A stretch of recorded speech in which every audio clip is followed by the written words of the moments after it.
안녕하세요. 구독, 좋아요, 댓글, 알람 설정 부탁드립니다. 히가시노 게이고 작가의 용의자 X의 헌신 소개해드립니다. 이 소설은 영화로도 만들어질 만큼 작가의 수작 중의 하나인데요. 정말 재미있습니다. 꼭 들어보시기 바랍니다. 성균관대학교 박인곤 교수님과 제가 줄거리 해설 그리고 낭독해드립니다. 작품 만나보시죠. 고등학교 수학교사인 이시가미는 아침에 출근하기 위해 집을 나섭니다. 학교로 가기 위해 스미다 강변을 따라 걸어요. 강변에는 노숙자가 주거하는 곳이 쭉 늘어서 있습니다. 노숙자들이 아침에 일어나는 모습을 보면서 이시가미는 걸어갑니다. 잠시 후 이시가미는 조그마한 도시락 가게로 들어가요. 그곳에서 일하는 야스코라는 여성이 이시가미를 맞이해요. 이시가미는 그녀의 얼굴을 똑바로 쳐다보지도 못하면서 도시락을 주문합니다. 사실 이시가미가 살고 있는 연립주택 바로 옆 호실이 야스코의 집이에요. 1년 전 야스코가 처음 이사 와서 인사를 하러 옆집에 갔을 때 이시가미와 처음 만났어요. 야스코가 느낀 이시가미 첫 인상은 차림새에 전혀 신경을 쓰지 않고 나이가 들어 보이는 외모였습니다. 도시락 가게에서 일하는 야스코는 전에 클럽에서 일했는데 그곳 마담이 클럽을 그만두고 도시락 가게를 차렸고 거기에 놀러 갔다가 야스코도 나중에 도시락 가게에서 일하게 되었습니다. 야스코는 전 남편과 이혼하고 미사토라는 중학생 딸과 함께 살고 있어요. 그런데 이시가미가 매일 아침 야스코가 일하는 도시락 가게로 와서 도시락을 사가는 것을 알고 있는 주인 부부는 이시가미가 야스코를 좋아하는 것 같다고 말하면서 놀립니다. 야스코는 제발 그가 데이트 신청 같은 거는 하지 말아줬으면 좋겠다고 생각을 해요. 점심시간이 막 지났을 무렵 누가 문을 열고 들어오는데 야스코는 기절할 정도로 놀랍니다. 전 남편인 도가시 신지가 들어온 것이에요. 그는 딸인 미사토의 아빠와 이혼한 후에 만난 두 번째 남편이었고 그의 폭력에 시달리다가 그와도 이혼을 겨우 했었어요. 하지만 수시로 찾아와서 돈을 요구했고 그것에 진절머리가 난 야스코는 도가시 몰래 이사를 했기 때문에 그와는 연락이 끊어져서 겨우 편하게 살고 있었는데 그가 불쑥 찾아온 것이에요. 야스코는 주인 부부가 보기 전에 얼른 도가시를 내쫓듯이 몰아내면서 이따 6시에 일이 끝나고 근처에 있는 패밀리 레스토랑에서 보자고 합니다. 야스코가 일이 끝난 후에 패밀리 레스토랑에서 도가시와 만나는데 그는 다시 재결합을 하자고 강요를 해요. 이에 야스코는 매몰차게 그럴 일 없다고 일어서서 집으로 돌아옵니다.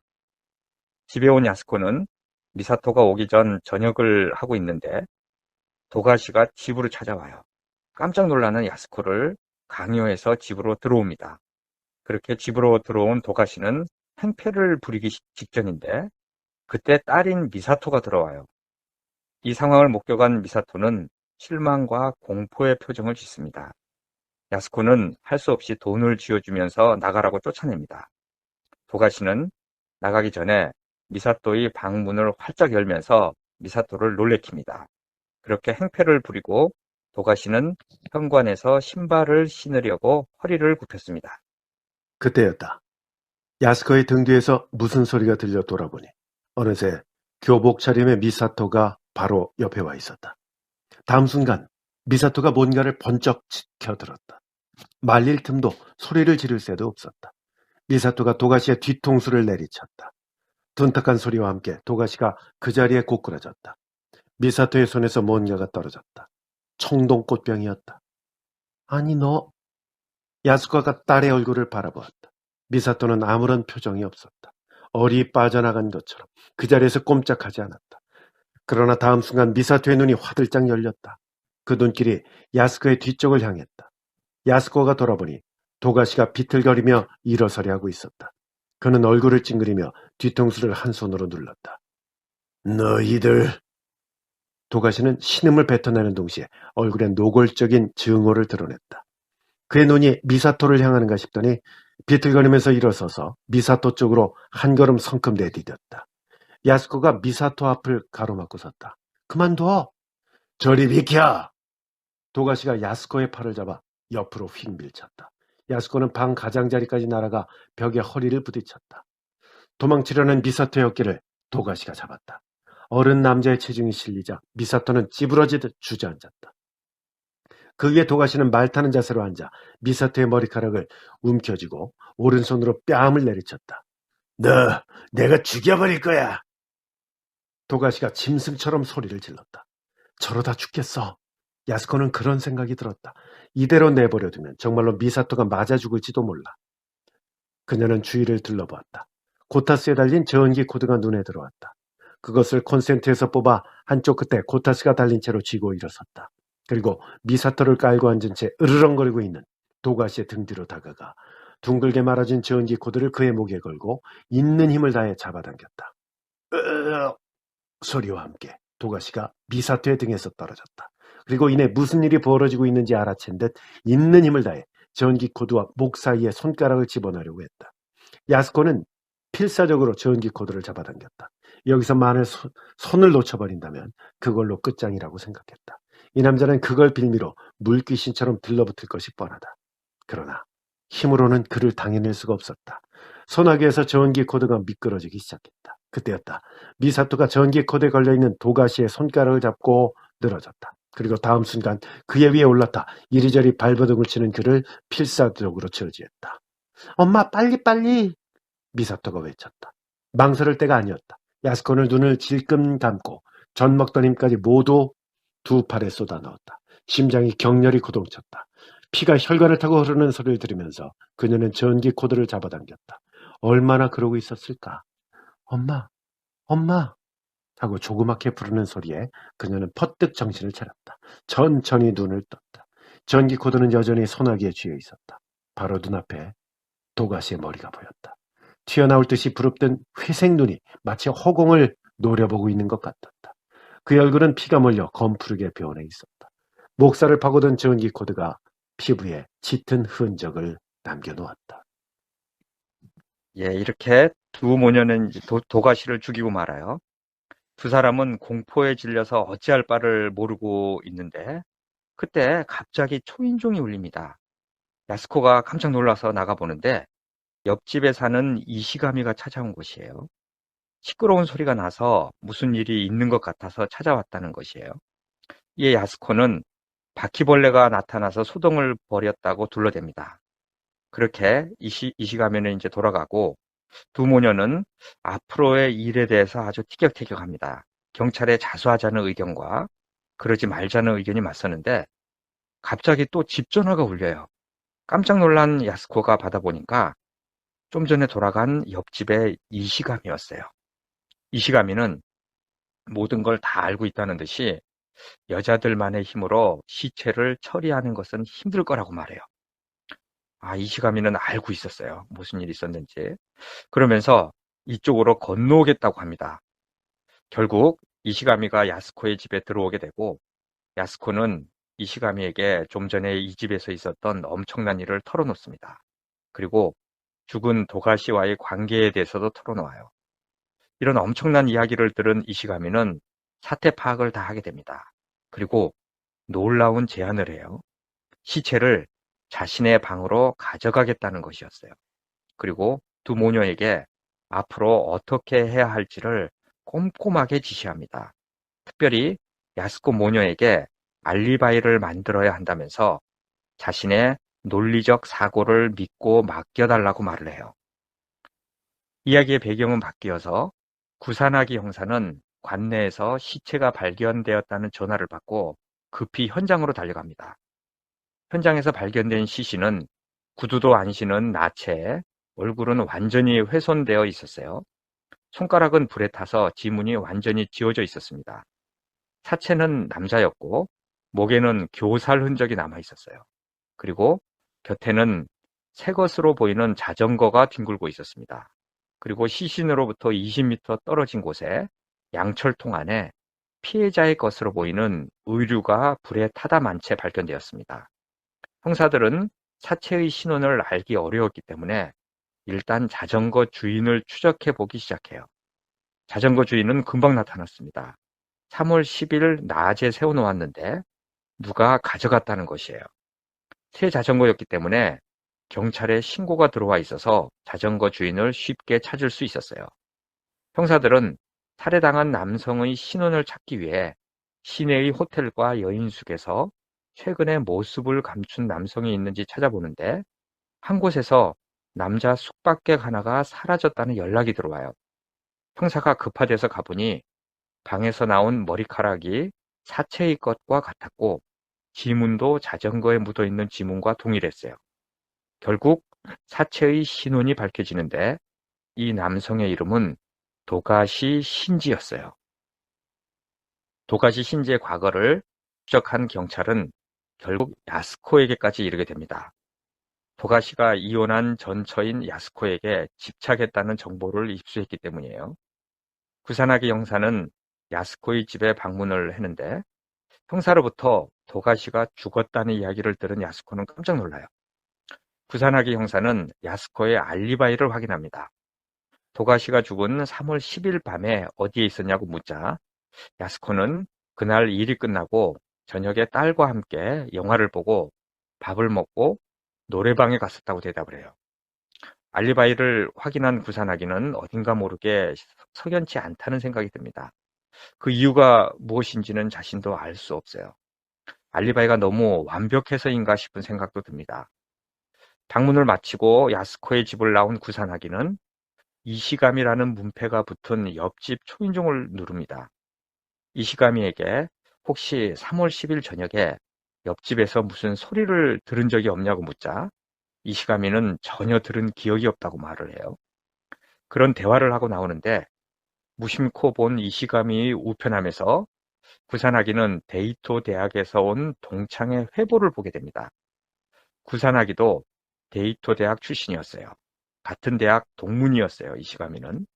하지만 구사나기는 그런 얘기를 이시가미에게 하지 않고 나옵니다. 경찰에서는 야스코의 3월 10일 밤의 알리바이를 조사해요. 노래방에 간 것은 확인이 되었는데 영화관과 라면집은 확인이 쉽지 않았어요. 그런데 새로운 정보가 들어왔어요. 도가시가 죽기 5일 전에 야스코가 전에 일했던 클럽에 가서 야스코에 대해 꼬치꼬치 캐묻고 갔다는 정보였어요. 한편 구사나기 형사는 대학 동창이자 친구인 유가와 교수의 연구실에 찾아갑니다. 그곳에서 구사나기는 도가시 살해 사건에 대해서 유가와에게 이야기를 해요. 그리고 야스코 모녀의 알리바이인 영화관 티켓에 대해서도 이야기를 나눕니다. 야스코의 집을 찾아간 구사나기가 야스코에게 영화관 티켓을 혹시 가지고 있냐고 묻자 그녀는 처음에는 버린 것 같다고 했다가 혹시나 극장에서 가지고 온 팜플릿 사이에 있나 보는데 거기에서 영화 티켓이 나왔다는 것이에요. 만약 서랍에서 티켓을 꺼냈다면 의심했을 텐데 팜플릿에서 자연스럽게 나왔기 때문에 의심하기에는 무리가 있다고도 말을 합니다. 구사나기가 유가와의 방문을 마치고 나오기 직전에 야스코의 옆집에 사는 사람이 이시감이라는 데이토 대학 동문이라고 말해주자 유가와는 깜짝 놀랍니다. 그러면서 이시가미는 자신과 동기였고 수학 천재였다고 말을 해요. 그리고 유가와 자신과도 친분이 있었다고도 얘기를 해요. 유가와는 친구인 이시가미를 한번 찾아가 보고 싶다고 말하며 구사나기에게 주소를 받습니다. 한편 이시가미는 자신의 계획대로 야스코의 사건이 진행되어 간다는 것을 확인하고 만족해요. 그런데 깜짝 놀랄 인물이 자신을 찾아옵니다. 20몇 년 전 대학 때 친구인 유가와가 찾아온 것이에요. 두 사람은 굉장히 반가워하며 이시가미의 집에서 함께 술을 마셔요. 그렇게 술을 마시며 옛 이야기를 나누는데 갑자기 유가와가 봉투를 꺼내 이시가미에게 건넵니다. 그 봉투 안에는 어려운 수학 난제인 리만 가설에 대한 반증을 시도한 수학 논문이 들어있었어요. 유가와 교수의 동료 수학 교수가 쓴 논문이었어요. 이것을 기쁜 마음에 받아든 이시가미는 밤을 새워서 이 논문의 오류를 찾아냅니다. 유가와는 옆에서 자고 있는데도 밤을 새워서 이 문제를 풀어낸 것이에요. 아침에 두 사람은 함께 집을 나섭니다. 유가와는 이시가미를 따라 고등학교까지 함께 가요. 그런데 가는 도중에 강변에서 보이는 노숙자 주거지도 지나갑니다. 이시가미는 유가와가 도시락 가게까지 따라오면 어떡하나 걱정하는데 다행히 그 전에 헤어집니다. 한편 야스코가 일하고 있는 도시락 가게에 구도라는 남자가 방문을 해요. 구도는 예전 야스코가 일했던 클럽의 단골 손님이었어요. 아주 매너가 좋은 사람이었고 야스코와도 친하게 지낸 사람이었어요. 구도를 야스코도 반기고 구도를 잘 아는 예전 클럽 주인이었던 도시락 가게 주인도 아주 반가워합니다. 구도는 야스코의 전 남편인 도가시가 죽었다는 뉴스를 보고 야스코를 찾아왔다고 말을 합니다. 야스코는 구도와 함께 차를 마시러 가요. 차를 다 마신 후에 구도가 야스코를 집에 데려다 줍니다. 그런데 집 앞에서 이시가미를 맞닥뜨립니다. 이시가미는 모른 채 했지만 야스코는 신경이 쓰여요. 왜냐하면 이시가미가 자신을 도와주는 이유가 자기를 좋아하기 때문이라고 알고 있기 때문이에요. 그런데 낯선 남자가 야스코를 바래다 줬으니 신경이 쓰일 수밖에 없어요. 구사나기 형사는 친구인 유가와 교수를 학교로 또 찾아갑니다. 그곳에서 이번 사건에 대해서 또 여러 가지 이야기를 나눠요. 왜 범인은 옷을 가져가지 않고 태웠는지도 의문이고, 왜 사체의 지문은 태워서 없앴으면서 자전거에는 지문이 묻어 있는지도 의문이에요. 그리고 혹시 야스코가 범인이라면 그녀 혼자 단독으로는 할 수 없고 남자 공범이 있지 않을까 경찰에서도 생각한다는 이야기도 유가와 교수에게 해줍니다. 한편 이시가미가 학교에 있는데 유가와가 찾아와요. 이시가미는 웬일로 학교까지 찾아오냐고 유가와에게 말하는데 유가와는 이시가미에게 도시락 가게를 가보고 싶다는 말을 합니다. 이시가미는 갑자기 마음에 불안감이 싹 틉니다. 야스코가 두 사람을 보면 어떤 반응을 보일지 예상할 수 없기 때문에 불안한 것이에요. 결국 두 사람이 도시락 가게에 들어서자 역시 야스코는 얼굴에 긴장한 기색이 역력해집니다. 유가와가 도시락을 고르고 있는 사이에 어떤 남자가 도시락 가게에 들어오는 것을 보고 이시가미는 놀라요. 그 남자는 며칠 전 야스코를 바래다 준 남자였어요. 이시가미는 이 남자가 누구일까 생각합니다. 자신에게는 결코 보여주지 않은 화사한 얼굴을 이 남자에게 그 야스코가 보여준 것을 이시가미는 기억하고 있어요. 그런 복잡한 심정을 안고 도시락 가게를 나섰는데 유가와가 좀 전에 들어온 남자와 무슨 일이라도 있었냐며 물어서 깜짝 놀랍니다. 유가와가 보니까 이시가미가 그 남자에게 무척 신경을 쓰는 것 같았다는 말을 덧붙입니다. 한편 야스코는 자신을 찾아온 구도와 저녁 식사를 같이 하고 있어요. 이곳에서 구도는 자신의 아내가 암으로 작년에 죽었다면서 혼자가 됐다고 말을 합니다. 그리고 은근히 야스코에게 계속 만나고 싶다는 마음을 전합니다. 야스코도 사실 싫지 않은 심정이에요. 구도 같은 남자는 착하고 배려심이 많은 사람이기 때문이에요. 그런데 야스코가 구도를 만나는 바람에 경찰에서도 구도에 대해 관심을 갖게 됩니다. 결국 부사나기 형사가 구도를 찾아가요. 하지만 이 남자는 범인이 아니라는 확신을 갖고 부사나기 형사가 돌아 나옵니다. 부사나기는 또 구도를 만난 후에 이시가미도 찾아갑니다. 그리고 구도의 사진을 보여주면서 아는 사람이냐고 물어봐요. 이시가미는 그를 본 것도 같다고 애매하게 대답을 하는데 구사나기는 구도가 뭐 하는 사람인지 야스코와 어떤 관계인지에 대해서 이시가미에게 알려줘요. 그런데 갑자기 이시가미에게 구사나기 형사가 그저께 유가와 교수와 왜 도시락 가게에 갔었냐고 물어요.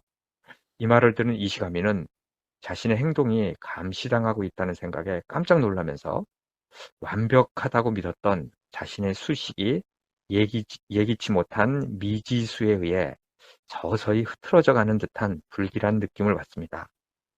한편 구사나기와 유가와는 피해자 옆에 놓여있던 자전거가 도난당한 장소에 가봅니다. 유가와는 왜 하필 많은 자전거 중에 새 자전거, 그것도 자물쇠가 채워져 있는 자전거를 훔쳐갔는지 의문이라고 말을 해요. 그러면서 자신이 그 의문을 풀었는데 그것은 자전거 주인이 경찰서로 달려가게 만드는 것이 범인이 의도한 어떤 목적일 것이라고 말하면서 새 자전거여야지 그 목적을 이룰 수 있었을 거라고 추리합니다. 그리고 범인이 의도한 것은 자전거가 없어진 장소로 경찰의 눈을 돌리려는 목적이었을 것이라고도 말을 해요. 한편 이시가미는 차를 렌트해서 누군가를 미행합니다.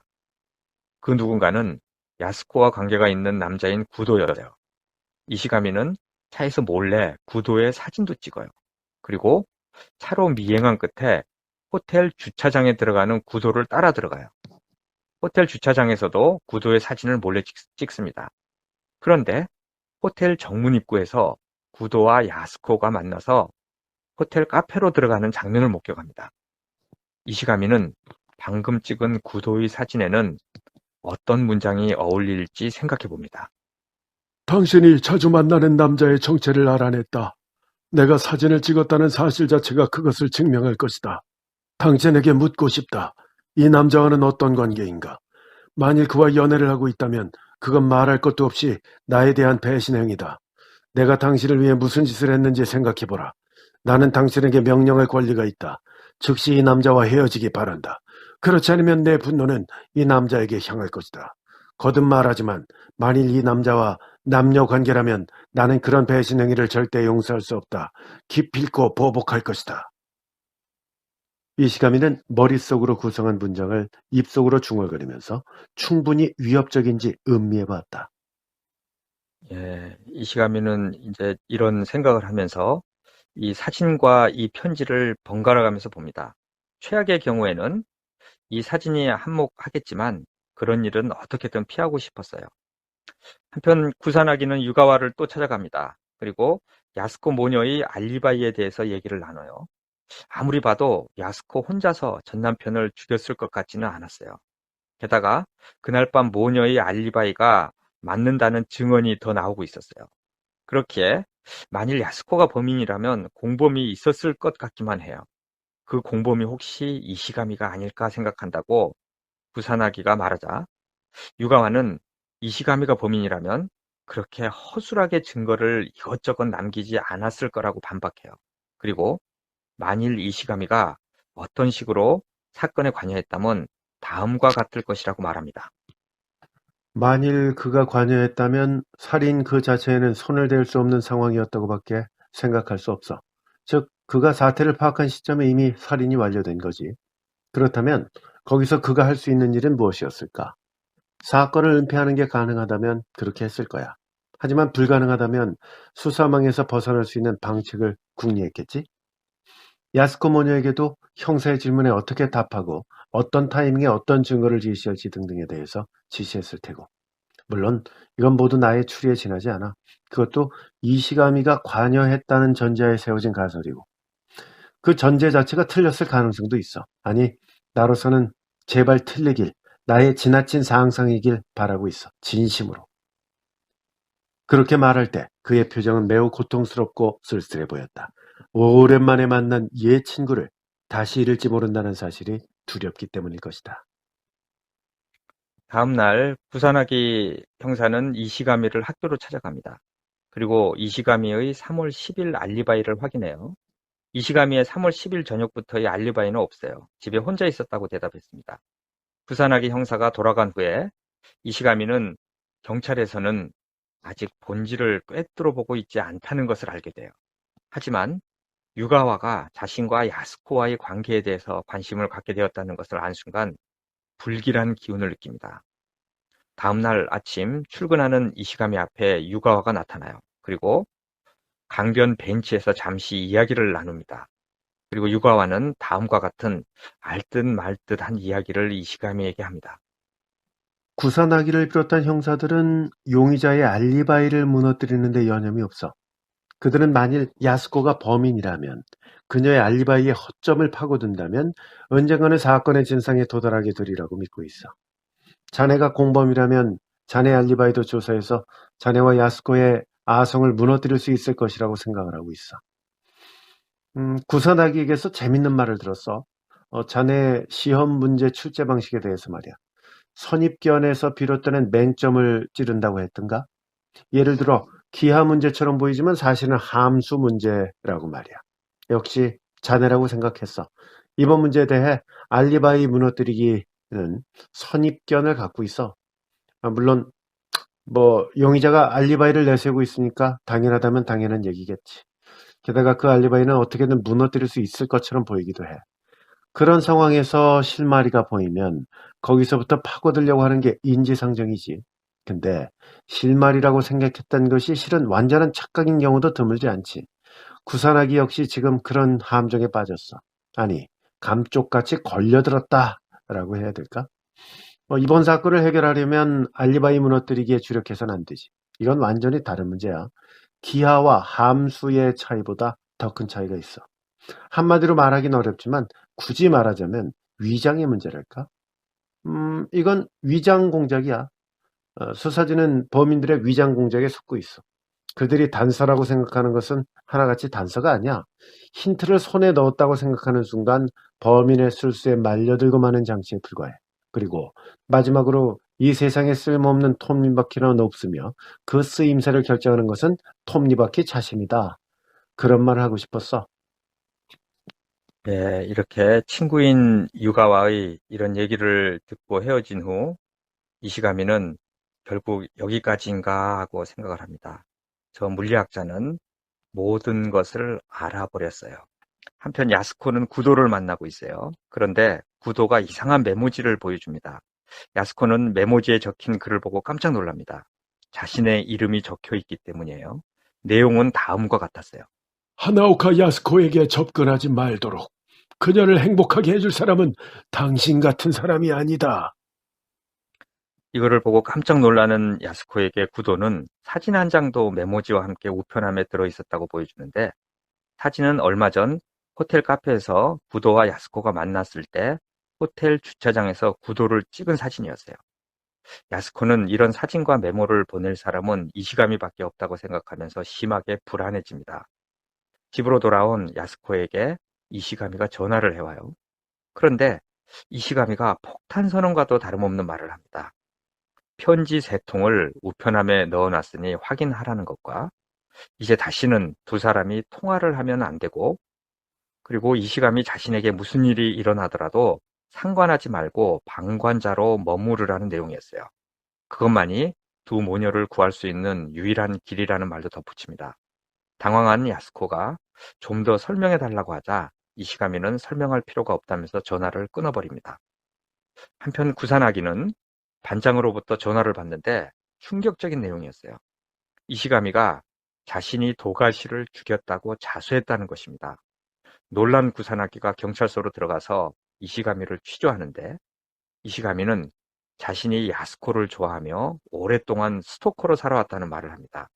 그리고 자신은 야스코의 모든 것에 대해서 알고 있으며 그녀의 보디가드라고도 얘기를 해요. 그리고 자신은 남들 몰래 야스코와 깊은 관계를 맺고 있다고도 말을 합니다. 그런데 도가시를 죽인 날 그가 야스코의 집을 기웃거리고 있는 것을 보게 되었고, 그를 유인해서 자신이 죽였다는 것이에요. 자신은 다른 남자들로부터 야스코를 지킬 의무가 있다고도 말을 합니다. 그런데 이시가미의 이런 엄청난 고백을 듣고 있는 구산아기는 어떤 이질감을 느낍니다. 이시가미의 이미지와는 너무 어울리지 않기 때문이에요.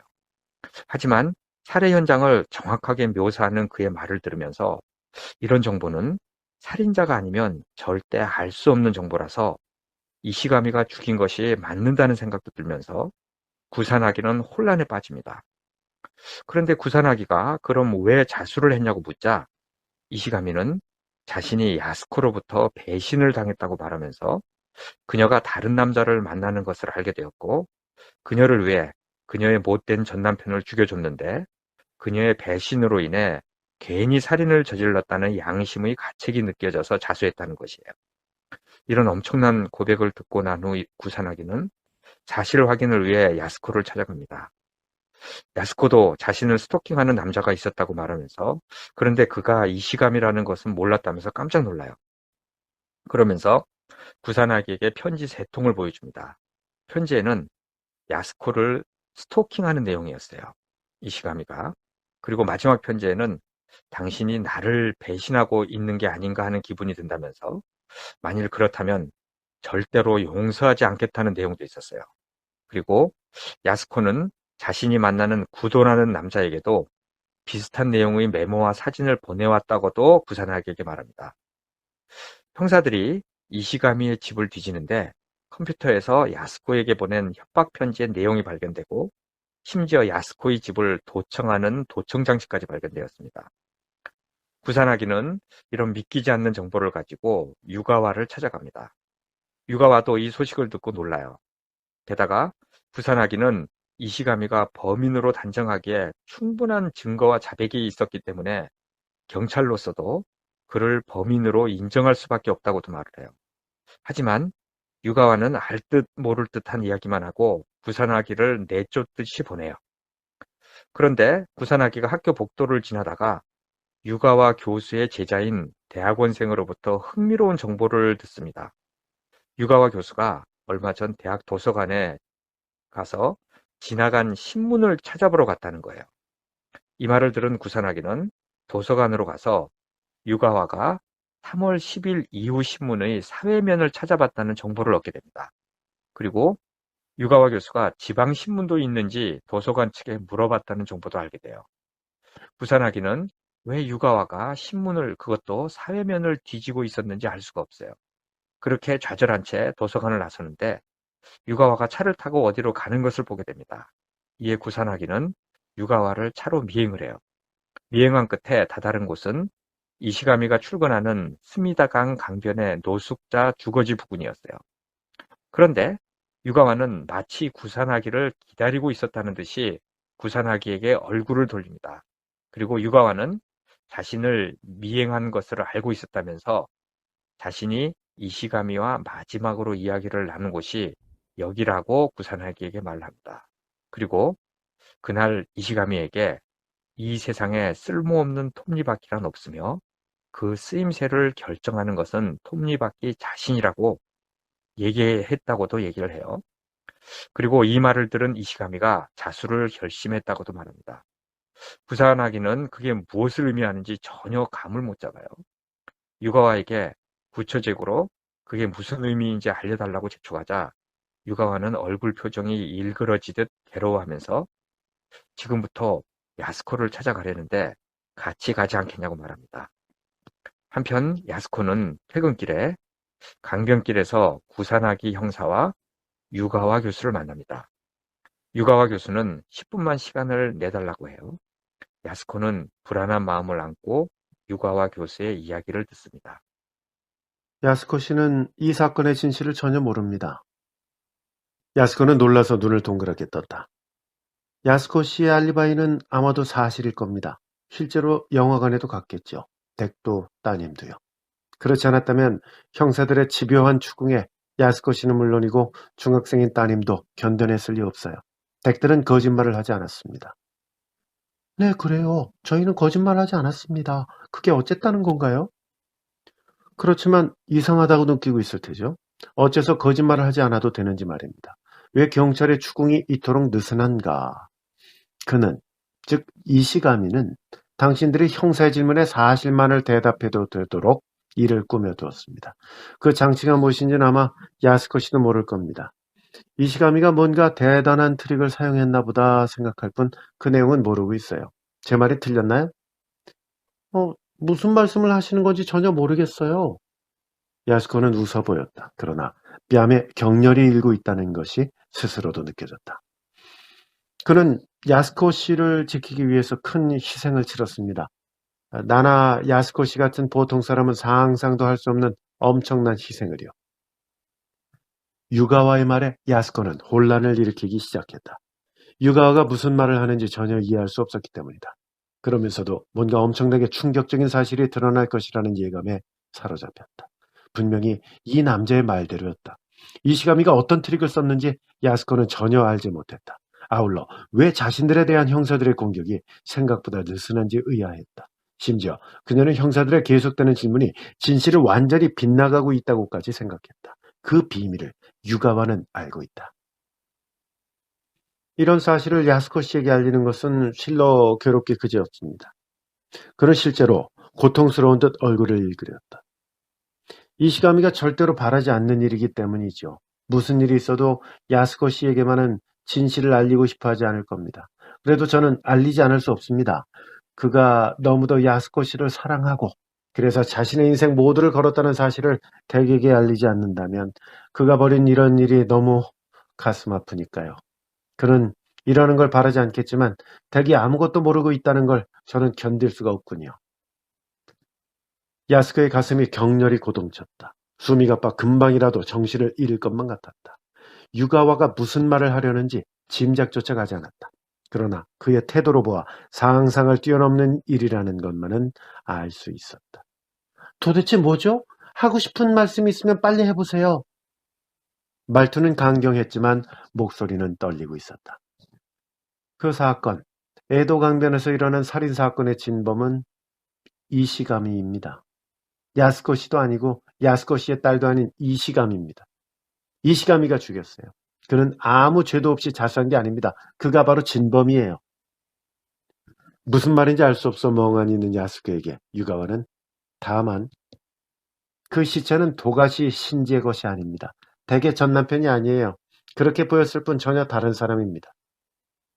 야스코가 미간을 찌푸렸다. 여전히 유가와가 하는 말을 이해할 수 없었다. 그러나 안경 너머에서 슬프게 깜빡거리는 그의 눈을 본 순간 모든 것이 한꺼번에 깨달아졌다. 그녀는 숨을 크게 들이쉬고 손으로 입을 막았다. 너무 놀라 비명을 지를 뻔했다. 온몸에 피가 술렁대더니 다음 순간 그 피가 모조리 빠져나가는 느낌이었다. 이제야 제 말을 이해하신 모양이군요. 그렇습니다. 이시가미는 야스코 씨를 지키기 위해 또 하나의 살인을 저질렀습니다. 그것이 3월 10일의 일입니다. 진짜 도가시 신주가 죽은 다음 날이죠. 야스코는 어지러워 쓰러질 것만 같았다. 앉아있는 것조차 고통스러웠다. 손발이 차가워지고 온몸에 소름이 돋았다. 예, 이런 이제 야스코의 모습을 멀리에서 바라보면서 구산하기는 그녀가 유가와에게 진실을 들은 모양이라고 이제 짐작을 했습니다. 그녀의 얼굴이 새파랗게 질려 있는 것을 멀리서도 확연히 알 수 있었어요. 무리도 아니지라고 그는 생각했어요. 그런 이야기를 듣고 놀라지 않을 사람이 있을까? 하물며 그녀는 당사자이기도 해요.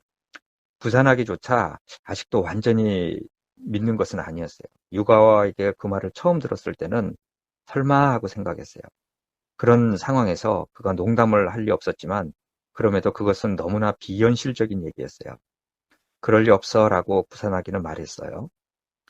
야스코의 살인을 은폐하기 위해 또 하나의 살인을 저지르다니 말도 안 되는 일이었어요.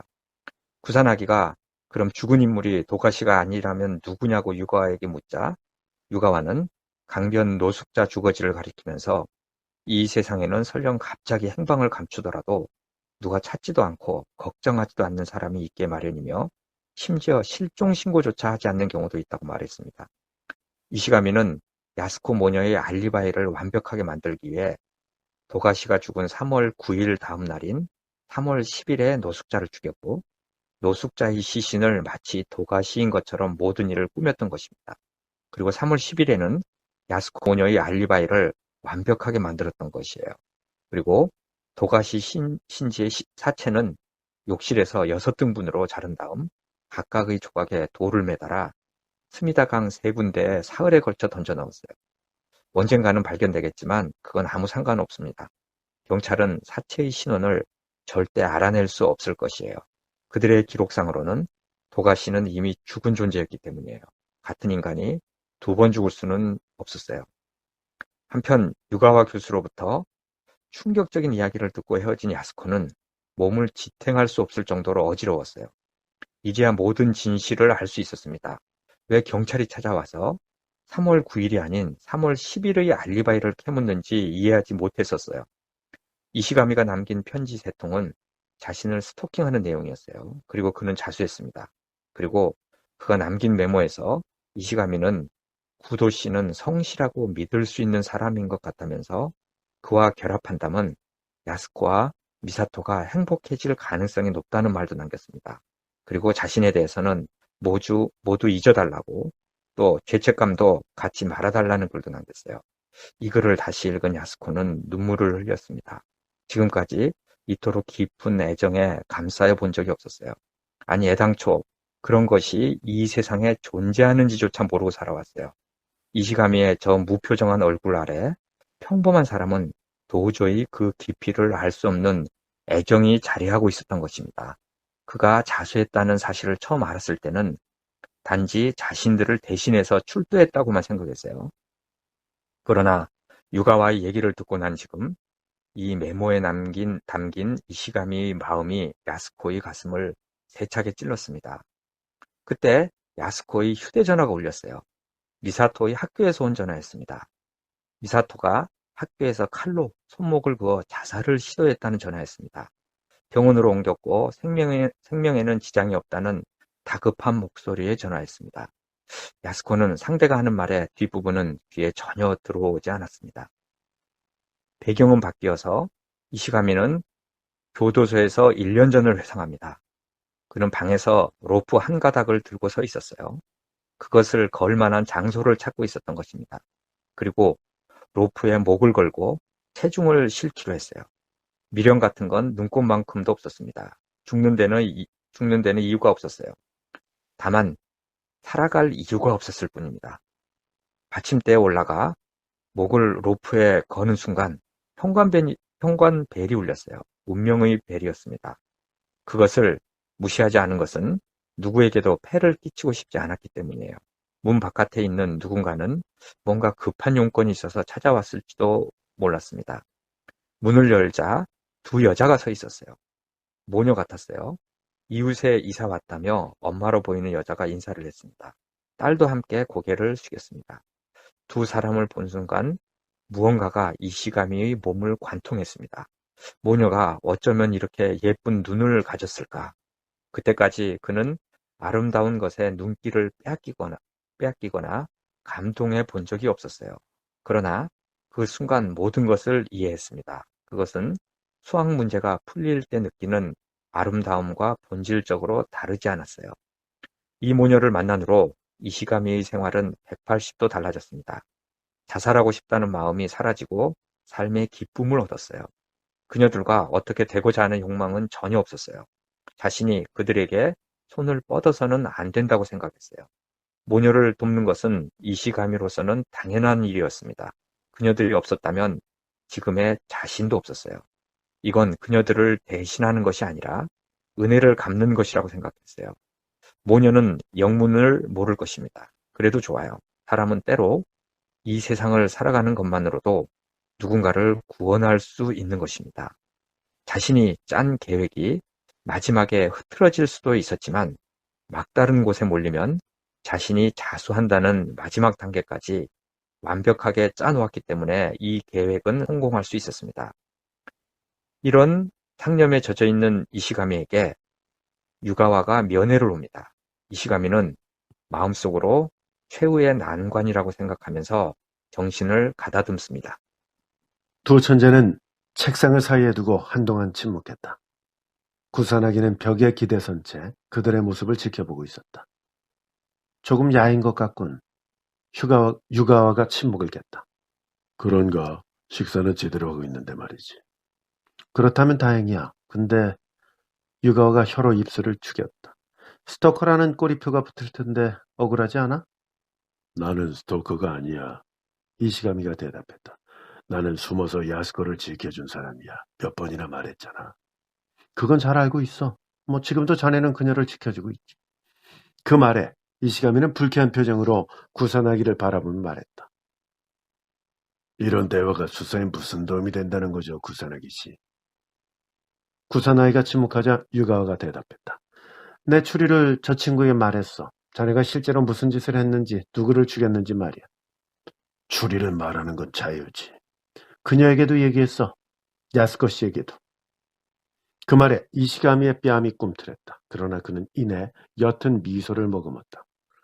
그 여자가 조금은 반성하는 눈치든가. 내게 감사한데 귀찮은 놈을 처리해줬더니 기껏 한다는 소리가 자신은 아무 관계도 없다고 하지. 입술을 비틀며 악당을 연기하는 그의 모습에 구산하기는 가슴이 미어지는 것 같았다. 인간이 이토록 다른 사람을 사랑할 수 있다는 사실이 감탄스러울 따름이었다. 자네가 진실을 털어놓지 않으면 진상이 밝혀지지 않을 것이라고 믿는 모양이지만 그건 착각이야. 유가와가 말했다. 3월 10일에 한 남자가 행방불명됐어. 아무 죄도 없는 사람이지. 그 사람의 신원을 밝혀서 가족을 찾아내면 DNA 감정이 가능해. DNA 그 결과를 도가시 신지로 추정되는 사체와 비교해보면 사체의 정체가 드러날 것이야. 무슨 말을 하는지 모르겠군. 이시가미가 희죽거리며 말했다. 그 남자에게 과연 가족이 있을까? 설령 다른 방법이 있다 해도 사체 신원을 밝히려면 엄청난 시간이 필요할 거야. 그때쯤이면 내 재판은 끝나 있겠지. 물론 어떤 판결이 나온다 해도 나는 항소하지 않을 거고. 결심 공판으로 사건은 종료야. 도가시 신지 살해 사건 종료. 경찰은 손대지 않을 거야. 아니면 혹시 글쎄 유가와의 얘기를 듣고 경찰이 태도를 바꿀까? 하지만 그렇게 되면 나를 석방해야 돼. 근데 그 이유가 뭐지? 내가 범인이 아니니까? 하지만 난 범인이야. 이 자백은 또 어떻게 할 거지? 구산하기는 고개를 숙였다. 그의 말대로였다. 그의 자백 내용이 거짓이라는 사실을 증명하지 못하는 한 지금의 흐름을 멈출 수 없다. 경찰 시스템이란 그런 것이다. 자네에게 한 가지 해둘 말이 있어. 유가와가 말했다. 뭔데? 하는 표정으로 이시가미는 유가와를 쏘아봤다. 그 두뇌를, 그 엄청난 두뇌를 그런데 사용할 수밖에 없었다니 정말 애석한 일이야. 슬프기 짝이 없어. 이 세상에 단 하나뿐인 나의 호적수를 영원히 잃어야 하다니 말이. 그 말에 이시가미가 입을 꾹 다물고 눈을 감았다. 무언가를 참고 있는 모습이었다. 이윽고 그가 구사나기를 올려다보았다. 이 친구 할 말이 끝난 것 같은데 이만 들어가도 되겠죠, 구사나기 씨. 구사나기는 유가와를 보았다. 그는 말없이 고개를 끄덕였다. 가시죠 라고 말하면서 구사나기가 문을 열었다. 이시가미가 먼저 나가고 유가와가 그를 뒤따라 나갔다. 유가와를 남겨둔 채 이시가미를 유치장으로 데리고 가려고 했을 때였다. 통로 저편에서 한 여자가 형사 뒤를 따라오고 있었다. 하나오카 야스코였다. 무슨 일이냐고 구사나기가 형사에게 물었다. 그러자 이분이 할 얘기가 있어서 연락을 하셨다면서 엄청난 얘기를 했다고 전해주었다. 구사나기는 이시가미를 보았다. 그의 안색이 잿빛으로 변해 있었다. 야스코를 바라보는 그의 눈은 벌겋게 핏발이 서 있었다. 왜 이런 곳에? 이시가미가 중얼거렸다. 얼어붙은 듯 움직임이 없던 야스코의 얼굴이 차츰 무너져 내렸다. 그리고 두 눈에서 눈물이 쏟아지기 시작했다. 그녀는 이시가미의 앞까지 걸어오더니 갑자기 바닥에 엎드렸다. 죄송해요. 정말 죄송해요. 저희를 위해서, 저 같은 사람을 위해서. 그녀의 등이 심하게 요동쳤다. 무슨 말을 하는 거야, 당신? 무슨 그런 터무니없는 말을, 그런. 이시가미의 입에서 주문 같은 소리가 새어나왔다. 저희만 행복해지는 일은 있을 수 없어요. 저도 대가를 치르겠습니다. 벌을 받겠어요. 이스가미 씨와 함께 벌을 받겠습니다. 제가 할 수 있는 일은 그뿐이에요. 당신을 위해서 할 수 있는 일은 그것뿐입니다. 죄송해요. 죄송해요. 야스코가 양손으로 바닥을 짚고 머리를 바닥에 댔다. 이시가미는 고개를 저으며 물러섰다. 얼굴이 고통으로 일그러져 있었다. 다음 순간 그가 뒤로 휙 돌아서더니 두 손으로 머리를 감쌌다. 짐승이 포효하듯 울부짖는 소리가 들렸다. 그것은 절망과 혼란이 마구 뒤섞인 비명이기도 했다. 거기에는 듣는 사람 모두의 마음을 뒤흔드는 울림이 있었다. 경찰이 달려와 그를 붙잡으려 했다. 그때 유가와가 경찰을 가로막고 섰다. 그를 건드리지 마. 울기라도 하도록 놔두게. 그리고 유가와는 이시가미의 뒤에서 그의 양 어깨에 손을 얹었다. 이시가미의 절규가 계속됐다. 그 모습이 구사나기에게는 마치 혼을 토해내는 것처럼 보였다. 예, 이게 마무리죠? 마무리입니다. 네, 책의 제일 마지막 끝장면. 부분, 입니다. 굉장히 감동적이에요. 끝에 이제 이 책을 쭉 감- 읽고 나서 예, 이제 마지막에 보면은 네, 감동은 아니고 예. 감동이라기보다는 아주 깊은 그 연민이 느껴지는 거죠. 그러니까 뭐 되게 가슴이 찢어지는 거죠. 예, 눈물이 되게 나요. 이 마지막 예, 부분 그래 읽으면은 예. 이 마지막 부분을 그래 6명의 목소리를 나오게 이 감동을 제가 다 깼잖아요. 아니야, 아니, 감동에 이렇게 뭐 눈물 나고 하는 그 감정선을 다 파괴해버리고 말았죠. 아닙니다. 아마 우리 정말 청취자 특별히. 여러분들이 똑똑하시기 때문에 이게 육아하고만 이게 이시감인가 하면서 들으셨으리라고 생각이 듭니다. 예. 책을 또 다 읽으셨을 테니까. 그러게 말이죠. 교수님, 어쨌건 이번 스포일러편 정말 길게 예.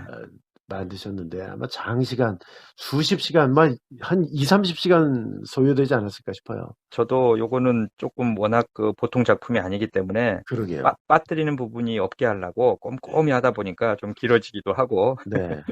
그러니까 뭐 다시 한번 청취자 여러분들을 대신해서 감사드리고요. 예. 다음 시간에는 어떤 작품 하나요? 예, 다음 시간엔 제가 또 그렇게 좋아하는 마스모토 세이토 선생으로 한번 돌아가 보려고 해요. 마 선생님 거. 예, 네. 이번에 그 미스터리의 계보라는 책인데, 미스터리의 계보. 예, 네. 이게 재밌게도 소설이 아니고 논픽션입니다. 실화라고요? 실화를 소설처럼 아주. 네, 픽션을 다뤄본 적이 없지 않나요? 그러니까 논픽션은 다뤄본 적 없죠. 네, 논픽션, 네. 계속 픽션만 다뤘고 논픽션 안 다뤘죠. 예, 네, 처음입니다. 뭐 다음 주 또 기대해 봐야 되겠군요. 아주 재밌습니다. 네, 아주. 마스모토 세이치의 미스터리의 계보 소개해 드리겠습니다. 예. 성균관대학교 박인권 교수님과 함께 했고요. 저는 아나운서 원기범이었습니다. 교수님 정말 수고 많으셨습니다. 예, 안녕히 계세요. 애청자 여러분, 감사합니다.